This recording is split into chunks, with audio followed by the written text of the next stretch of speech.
Dreadsea a few times. Talk to me a little bit about that card. What makes it good? How does it even work? And where do you see it in the current meta? And is it a strong card in your guys' view? Is it something that you can consistently rely on? Aya, what do you think? Well, Queen of the Dreadsea is a very interesting card. At first, when it came out, like no one really knew what to do with it or anything like that. It's also really difficult to determine whether or not it is a strong card or not. It certainly has ways of being incredibly explosive and creating really interesting game states, or in some cases leading to just straight winning the game, or creating a state where you're going to win the game. So Queen of the Dreadsea to me is one of those cards that its potential still hasn't been fully explored. Correct, and I think that with new sets that come out, there's going to be a lot more potential with Queen of the Dreadsea. But as we see it right now, it either wins the game, maybe not all the time on the turn you play it with the D-Shift combo, but it is a game-winning play, and in Dragon we see it just as a really big push card. So Dragon has this problem of not being able to end the game very quickly. Queen of the Dreadsea can say, nope, never mind, I'm going to play out my entire hand, see if you can deal with it and win the game on the spot, basically just to speed it up after it's taken control of the game. So, very interesting card indeed. Well, that rabbit ear attendant looks like it's going to get some value. I think I would be playing that rabbit ear attendant. Wow. He's opting not to play it. So he's just actually... wants to push the damage. Yeah, and I guess that's fine, but he's gambling here. The gamble's going to pay off, though. There's no Blackened Scripture or Angel the Word or anything like that to punish the play, so... Dockhack knowing what he's doing. He's probably not even going to play Rabbit Ear Attendant now. He's going to play Alice and just keep pushing, pushing the aggro game plan here. And if I were him, that's exactly what I would do.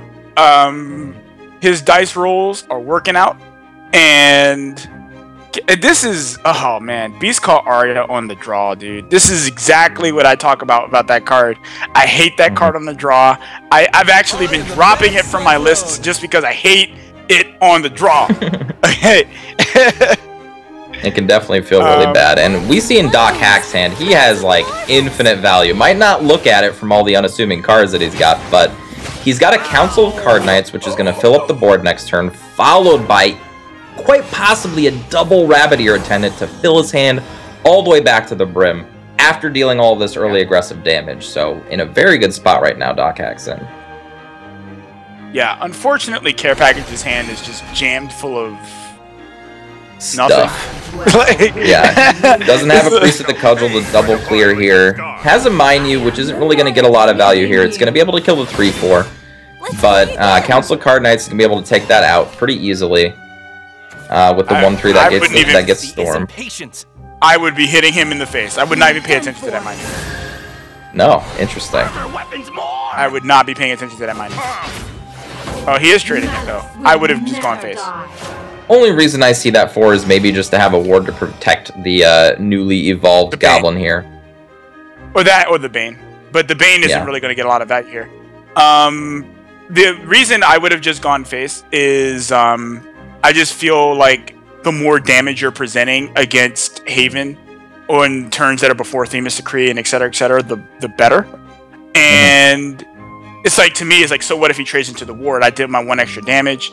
And, you know, he still isn't going to be able to clear my board unless he has... yeah, so I don't know. I just don't see why he... I would have probably just gone face. I just feel like the damage... It's scary, man. It's scary. Okay? A 4/1 Minyu is not scary, okay? So scary, bro. It's not scary when you're at 20 and you're the one in control of the game, okay? It's not scary. Alright, so he could go aggressive here with the Albert, but I don't think that's going to be the plan. I think Grimnir plus Rabbit Ear Attendant makes a lot more sense. Lets you draw some cards, get some more options up. Ooh. So, he's got a Cinderella in his... I'm pretty sure next turn he's probably just going to play the Albert. But I think this actually would not be a terrible trade, but... I don't know, this is... This is I a tough actually one. really like going face. Going into turn 6, I don't think trading the board it makes any sense because the best play against you normally is Themis. Right. And you know you're not susceptible to Dark John. All of your followers have more than 2 toughness. If he wants to use Evos to clear board, that's fine. So essentially, we'll see if that 2 damage comes into play. Like essentially, he's missed out on 2 damage this game that he could have dealt without any real detriment to what he's been doing. I feel like his lines of play are contradictory. He opted to go defensive at a time he should have been aggressive. He opted to go aggressive at a time he should have been defensive. It's just like he's kind of contradicting his plays a little bit, I think. And as you said, we'll find out just how much it actually affected his play, or how if it will matter the 2 damage that he didn't do. Now, we do know that in the case where Dockhack just doesn't play anything relevant or do any damage for the rest of the game, the 2 damage could be relevant because of the Evolve Orb plus the Albert to deal 10 in a single turn. But we'll see if that is actually the case, because Care can remove the board this turn. He has the capability. He does have the capability to do that. He can Evo double trade into the ward with the Snow White and then play Tribunal. So he does have that option. He does have Beast Call Arya popping next turn, so he may be able to start, launching some sort of offensive. But yeah, this is not looking. It's not looking amazing for Care Package. It's not looking the worst though. If I were Dockhack, I don't know if I would play Albert here. Especially not that I just drew that out. No, I definitely wouldn't. Being your opponent being at 12, you want to save the Albert for the finishing kill here. So I think realistically, it should be something to the effect of Faria into Rabbit Ear Attendant into Cinderella. I think that's actually the best. No, wait, no, that's 8 play points. Can't do that. That's 8 play points. He can't. I was like, wait, that's 8, man. Cannot do this. He could just play Alice. He could just play the Alice into the or not. But I was gonna say play Alice into the this works too. Ear Attendant just to draw a card again. But this does work as well. Yeah, just puts the most power you can put into play this turn. So definitely not bad. Now, the mindset that Care Package has to be in is preventing as much damage as he can, and currently, he is not actually able to clear board. Yeah, all of his Evo points are gone. Tribunal can clear 1, but that bird can't clear something else, so he's going to have to take a gamble on the 3 versus the 4. Not a huge gamble. He's going to have to do it anyway. And then just go 2 to face, which doesn't feel good. No. Not at all. So at this point, it's just a countdown to turn 9 for Dockhack. Yeah, which means that Dockhack is firmly in good position here. Without Care Package having any access to heals or wards that we can see, that's literally all that's going to happen. Next turn, we're just going to see some kind of a value board with some extra damage being dealt, and then turn 9 happen with Albert come down for 10 damage to the face. Yep. So another unload his whole. Oh my god. Rabbit Ear Attendant is so good. Yeah, this is disgusting, dude. Disgusting. And another Albert, man. Leave him alone. Leave him alone, Dockhack. Jeez, man. Yeah, this game's over. Yeah, I can't even deal with the board. So, yeah, the Albert's not even really going to play that big of a part this game. And the 2 damage also didn't play that big of a part because he saved that Evo, had the Albert, got his opponent to less than 10, did the work he needed to do. Yep. That's heartbreaking, man. But this actually just tends to happen when you're Haven against Sword. When you're like, okay, I want to try and, control the game, and Sword just like, I got 1,000,001 followers, no big deal. And they're like, they've done all this damage. They always somehow have a residual follower left, and then it's just softening you up for that turn 9 Albert. So, yep, it's kind of sad. And it's just really awkward too, because Care Package is looking over his options. He's like, how can I clear this board with Dark John? There are too many cards with more than 2 toughness to actually kill everything with his plays. So, best case scenario, he leaves behind a 4/1 that can be evolved, into a 6/1 or a 6/3. that can finish out with pretty much anything, and I'll weed his command, an unevolved Albert. So I think he knows the writing's on the wall. Yeah, it's a wrap. False idols, man. In this case, they certainly did not save the world. So, oh well. And Care Package, he knows he's dead. He knows he's dead. Yeah, he's extra dead. The thing about Sword, you know what's gonna happen on 9 every game because it's always the same. But it also makes Sword really easy to play against if you get to a spot where you're not at lethal come turn 9, because you know there's only very specific ways that Sword can beat you. So that's kind of the double-edged blade of a sword. You know what it's gonna do, but can you stop it before it happens? Right. Zero, what's his name? Hey man, you're not gonna be my hero if you get wiped out, man. Love that name, dude. Love That's a good name. That's a good name.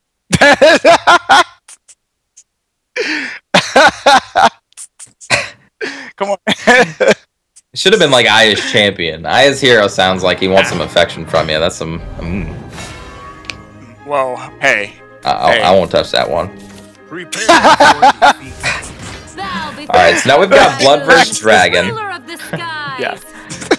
We've got Vengeance Blood versus Dragon. Vengeance Blood tend to has a very good matchup versus Dragon because it can play its Belphegors and its Suicide cards without really too much care about what Dragon is doing. And Dragon's just attempting what Dragon does. Get to 10 play points without dying and then just take over the game. Well, he's not sitting on the most stellar ramp hand. No, but Rahab has been showing back up in Dragon decks, and Rahab is a really good card versus aggressive decks. It just really does a lot of work, especially if you can ramp into it. If you get that really perfect Dragon Oracle into Rahab hand, you're feeling pretty good. Mm-hmm. Well, Care Package does have the benefit of going first, and he got the Belphegor. That is what you want. Yep. Yeah, that's what you want to see. That's what you want to see. He's got juice, man. Lots of juice.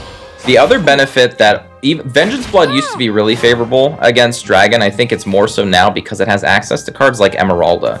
Before, it could have been a really easy way for Dragon to win, to just slap down an early Bahamut and say you can't win anymore because you have no way to kill the Bahamut and you're just dead. But now with the addition of Emeraldas and things like that, like it's so hard for Dragon to actually win a game against Vengeance Blood these days. Now I got a question for you. Okay, in that last turn, I know what I would have done, but in that last turn, we saw Care Package draw Razor Claw. Would you have played Razor Claw instead of the Succubus? The only reason so I agree with Care Package's play of the Succubus, only reason being is because if I can get my opponent to remove my cards instead of ramping in the early turns, I think I'm doing my job properly, because it gives me more turns with that active Vengeance that they haven't ramped into, essentially. And as we can see, Dockhack hasn't ramped at all. Now, he didn't have the option to, but Care Package didn't know that. Right. For me, if I know I'm going into a Belphegor turn, I would play the cards that would lower my life total because I'm going to go to 10 anyway. And against Dragon, like especially on those pre-Sybil turns, I would want to be trying to push damage as much as possible before I drop my Belphegor and put myself in Vengeance so that I can start taking advantage of it. I see. See, in my mind, I don't even care about taking damage against Dragon. Like, Dragon's either going to beat me because I didn't kill them. They're not going to kill me because I dealt some damage to myself. That's all. Well, no, that's what I'm saying. I would have preferred to have done the damage, prior to those Sybil turns. We know that Sybil comes down. Sybil can be, a real pain. So what I'm saying is that I would have preferred to play the Razor Claw if I'm knowing I'm going to a Belphegor turn. Because the damage doesn't matter. Opposite. I'm almost accepting of Sybil gaining them back up to 20, so I don't really care about pushing the damage early. It's about getting that sustained damage after you're in Vengeance, in my mind. That's fair. That is fair. However, we have a very interesting situation here. Now, Dockhack has Sahaquiel and Zeus in hand. And he could potentially set up lethal, but I don't think he's going to... And a Scyther. That'd be super greeds. Yeah, that would be all the greed. Let's see how greedy it actually is. So if he goes Saha, Zeus right now, and he attacked for 5, put him to 3, evoed the Saha Quill to kill the 4/3. There'd be 5, 6, 7 damage left over, and only 4 more damage left over with Vengeance active. Yeah, I don't think you can go that crazy. He is going a little crazy though. He is setting it up. Yeah, he is setting it up, but I think he's gonna get punished. Yeah. He is dead. He's paying the emerald price. Yeah, time for fun and games. Okay, dead. I really, really like the line of play that Dockhack went there. He's like, I'm probably going to lose this game, but this is a really easy way for me to win the game if he can't kill me next turn. So that's an example of a really good gamble there. Right. It just didn't pay off, but... Yeah.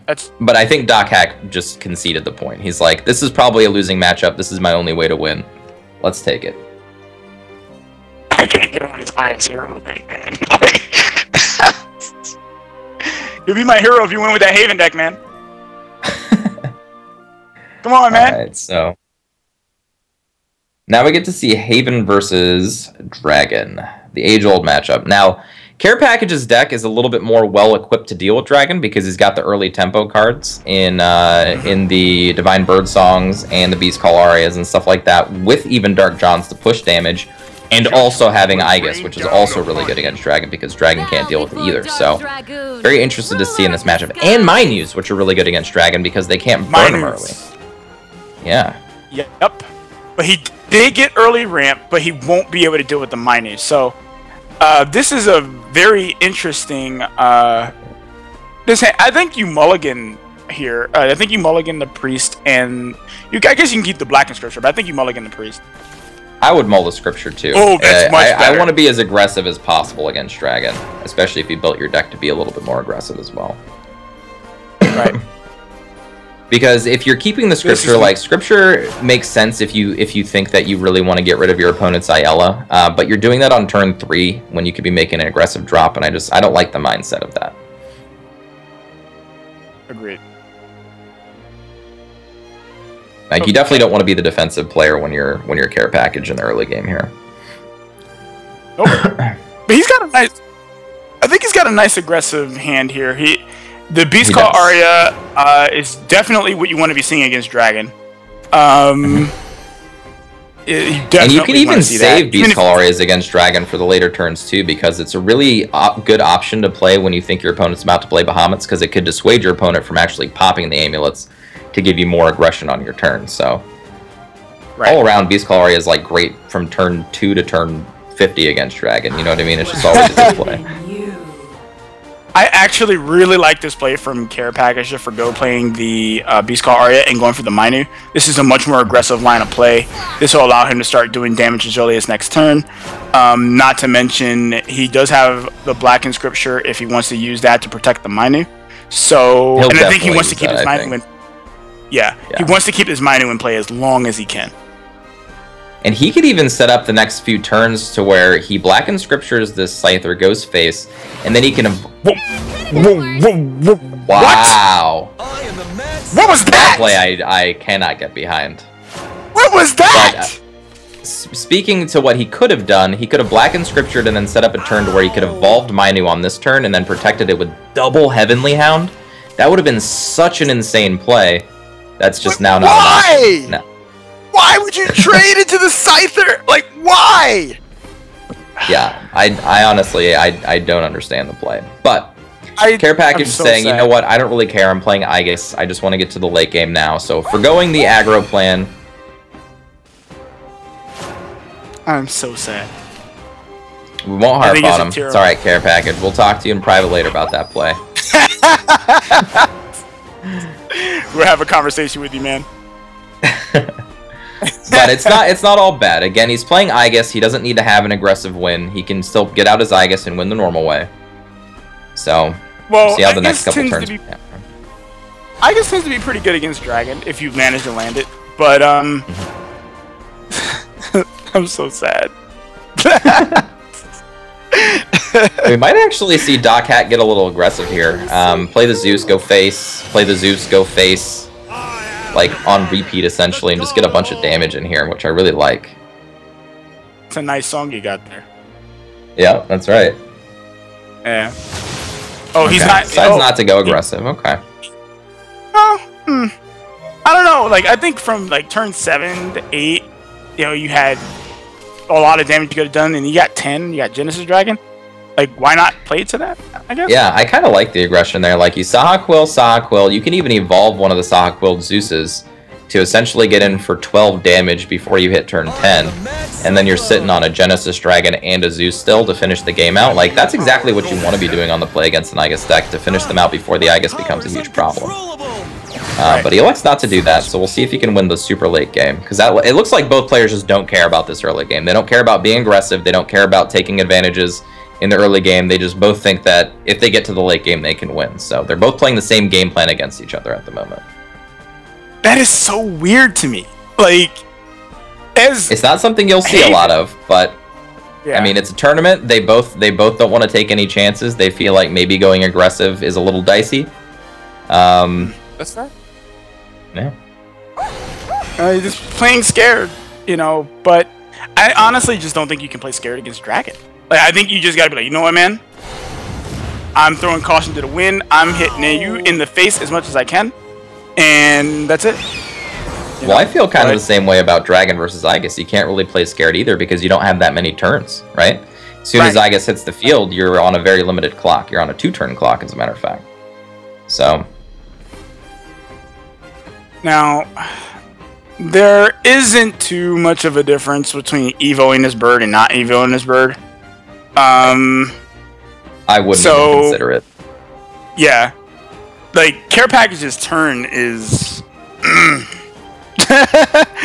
he does get to set up a Sacred Plea, which will pop if, you know, Bahamut does become an option, that thing. Or at least it will pop in time to give him some options to be able to finish this game out. He does have the Aegis, and he has the Evolve points to use with it, so... I don't... Oh, he is using an Evo right now. Whatever. Okay, so... that's all I can say. Whatever. Dockhack is sitting... I would have preferred to see it for a play after the Aegis, just in case. Being aggressive here after not being aggressive earlier, again, like you said, just doesn't make a lot of sense, but feels like he just wants to put some pressure out. Now, just to point out that Dockhack was sitting on a potential, like, 21 damage in hand with the Zeus, the Saha Quill, and the Evo points. Obviously, that's not the case anymore, but I feel like he's could have already won. Could have been in a position to win this game next turn already. The turn before Aegis comes out. So yeah, we went over that game plan. That game plan was not in Dockhack's mind. But we'll see. We'll see who can win this late game that they both so much wanted to play. Well, the thing is, if Dockhack plays Genesis Dragon next turn, and he evos it and goes face, Aegis cannot trade into it. Because that becomes a 9-11, and Aegis only becomes a 10-10. So he won't actually be able to deal with it. The way Dockhack's been playing, though, I don't think he's going to go with the Genesis Dragon, and if he does, I really doubt he's going to evolve it. Now, it could be a really heads-up play, because it makes sense, right? Because you know your opponent's about to go to 9. You know that Aegis might be their best play. So, okay, and he's never mind. Doing it! Shows me wrong. He's like, you know what? I know exactly what I need to do here. Perfect. He got there, and the worst part of this is Care Package has currently no... Nope. He has no way of dealing with that. So that's 7 to put it to 4. Yeah. Wait, yes, he can. No, because that doesn't deal any damage. Hold on. So he can deal 7 plus 2. No, he can deal plus 2 more too. So he can deal with this if he plays the Dark John. Dark John will help him deal with this. Yeah, Dark John, he will have to burn his Evo, so his Aegis will be dead on the turn that it comes out. It will do nothing if it even comes out. But he has to get rid of this. Yeah. He knows there's a Zeus in hand for Dockhack. Away with you, trespasser! Okay, Evo. Trade. Oh, he's gonna go Judge. Oh, yeah, then we greatly discount. Oh, that's right, I keep forgetting that Tin Soldier actually gets a power when he evolves. So, that was the damage I was discounting. That's right. So, does deal with that, and now we're just going to see if Dockhack can finish the game. Like the Bahamut, really good play here. Yeah, it's amazing right now. Is there gonna be an answer? Now, I want to point out that there's one play in this game that changed it completely, and it was Minu trading into the Dragoon Scythe. Yep, all the way back. Minu trading into the. Yep, that one play led to all of this disaster that's taking place right now. Okay, so remember that, people. Also, not just that, the Evo on the bird did not allow for Care Package to have an Evolve Orb for this Aegis in case he needed it. So a few things happened in this game. Care Package neglected the aggro plan, which could have won him the game. Dockhack neglected the aggro plan that could have won him the game. Played a Bahamut, and then Care Package now just has no way to deal with it, unfortunately. This is where Care Package goes, derp. Like, how do I win? The answer is, you don't! Well, you play Aegis and hope your opponent doesn't have a removal spell for the 2/2, but you know he does with the Zeus, so... Yeah. Not a lot to be done about it. This is the best possible way, produce the most amount of followers, just in case. But, you know... Oh, well... Forte, actually. He's not going to be able to do it. Yeah. Now, I doubt this is enough breathing room for Care Package to come back and win this game, but... No, it's not. But it's definitely not enough breathing room for that. Yeah, that's right. That's yeah. He can play the Aegis. So Dockhack making the correct decision that his deck can be the victor in the late game. Care Package, not so much. We didn't see any Tribunals to help him out against the late game Dragon cards. We don't see any Themis Decrees. We don't see any way to deal with these big followers. Care Package should have gone the aggressive route, decided not to, cost him big. Just remember, guys, that plays you make in the beginning of the game can definitely affect how the rest of the game plays out. Oh, of course. It's not turn by turn. And it's interesting, too, like, just as a small conversation about it, if you're going to put Minus in your deck, I feel like it's at its best against a deck like either Dimensional Shift or Dragon or something like that. Why give up the resource when you're playing it for that matchup? It's just an interesting thing. I would really want to talk to Care Package to know what he was thinking about that. Well, he just decided to give Bahamut some more power. No problem there. And Care Package just bows out. Get ready for the secret meeting, Care Package. Get ready. Oh no. 2-1 Care Package falls to Dockhack in a game that I